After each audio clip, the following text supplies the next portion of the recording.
Ջրվեժի միջնակարգ դպրոցի 3-րդ հարկի այս պատուհանից է 3-12-ամյա տղան նետվել։ Դպրոցում պատմում են, որ դիմացի շենքում շինարարություն էր, որ փոշի չլցվի դասարան, 4-րդ ժամին ուսուցիչը աշակերտներին խնդրել է փակել պատուհանները։ Տղաները երկու վերջի պատուհանները փակում են, առաջի պատուհանը մոտենում է մխիթարը։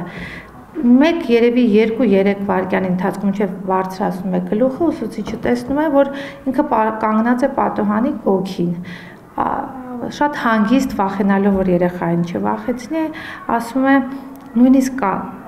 կատակով տղա ջան չի կարելի, իջի հանկարծ կսայթաքես կընկնես, հետ է նայում երեխան ընկերներին, հիմա որ վեր ենք լուծում, ասում է ոնց որ նայ տեսնի, տեսեք, ես կարող եմ թռնել։ Ինչու է մխիթարը որոշել բարձրանալ պատուհանագոգին ու 10 մետրից ցած նետվել, գլխի չեն ընկնում դպրոցում։ Սպորտսմեն է, գուցե ուժերն է փորձել կամ ցանկացել է զարմացնել դասընկերներին։ Դպրոցում հիշում են, որ դասամիջոցներից մեկի ժամանակ իջել է բակ, այն նույն տեղը, որտեղ նետվել է ժամեր հետո։ Ուսուցիչները կարծում են, իր թռիչքը նախապես պլանավորել է դեռահասը։ Հիմա ասում նոր եմ հասկանում, միգուցե եկել էր տեսնել ուր պիտի թռնի, որտեվ ինքը ոչ իրեն գցել է, ոչ բառ է ասել, ոչ նեղված է եղել։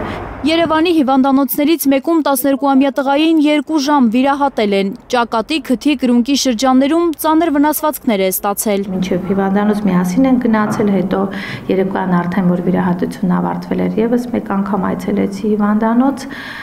այս պահին էլ երևի մի կես ժամ առաջ ենք խոսել, երեխան արդեն խոսել էր դասղեկի հետ հեռախոսով, երեկոյան էլ ուշ երեկոյան դասվարի հետ էր խոսել, ասել էր որ լավ է, այսօր հաց է կերել արդեն։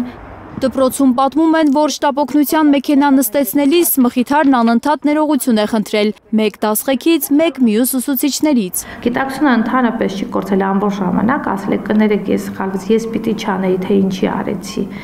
Ինքը այդպես ասում, կներեք, դասղեկիս ասեք կներեք,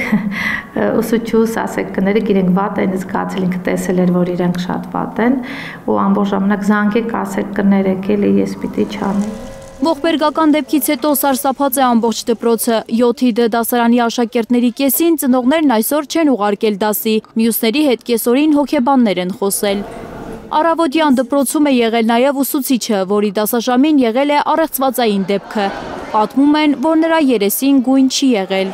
Քննչական կոմիտեն վարույթ է նախաձեռնել այն հոդվածով, որը պատիժ է սահմանում երեխայի դասյարակության կամ խնամքի պարտականությունները չկատարելու կամ ոչ պատշաճ կատարելու համար։ Ուսուցիչը, որ վարել է դասը, հնարավոր է տուգանվի կամ զրկվի գործից առավելագույնը 3 տարի ժամկետով, գուցե ազատազրկվի 2 ամսից մինչև 1 տարի։ Այդ դպրոցի սան եմ ես ինքս եղել եւ ոչ իմ դպրոցական տարիներին, ոչ էլ դրանից հետո չեմ կարծում, որ դպրոցում աշխատանքների թերացումներ լինեն։ Մնացած, այսինքն կողքի դրսևորումները երեխաների վարքի վրա շատ ասում դա կարող է նպաստել համացանցը, այսինքն նաեւ դրսի փողոցը, հա, այդ հասարակությունը այնտեղ ապրող եւ այսինքն այն բարքերը, որը տիրում են դպրոցից դուրս։ Ինչեր ասես, որ հեռախոսով չեն նայում աշակերտները, շատ լավ գիտի Ջրվեժ համայնքի ղեկավարը։ Չի հիշում, որ իրենց գյուղում նման դեպք եղած լինի, բայց հիմա ամբողջ աշխարհում են երեխաները կորցնում ինքնատիրապետումը, ագրեսիվ դառնում, ռիլեր թերթելու եւ ինտերնետային խաղերով զբաղվելու պատճառով։ Սարսափելի է, որ ծնողները ողջ առողջ կոկիկ հագցրած երեխաներին ուղարկում են դպրոց ու չգիտեն, կվերադառնան, ցավով է ասում Հանրային վերահսկողության իրավապաշտպան հասարակական կազմակերպության նախագահը։ Վերահսկողությունը բավարար չէ դպրոցներում կրթության նախարարության կողմից եւ սկսած դասագրքերից մենք հիացած չենք առնվազն, խանդավառված չենք այդ դասագրքերով առնվազն, ուսուցիչների վարքագծով ոգևորված չենք։ Հիշում է 5 ամիս առաջ Վեդիի հիմնական դպրոցում էր 4-րդ դասարանի աղջնակը ընկել 2-րդ հարկի աստիճանավանդակից, կոմայից դուրս չգալով մահացել։ Սա ուղղակի պետական մարմինների, պետական աշխատակիցների անփութության,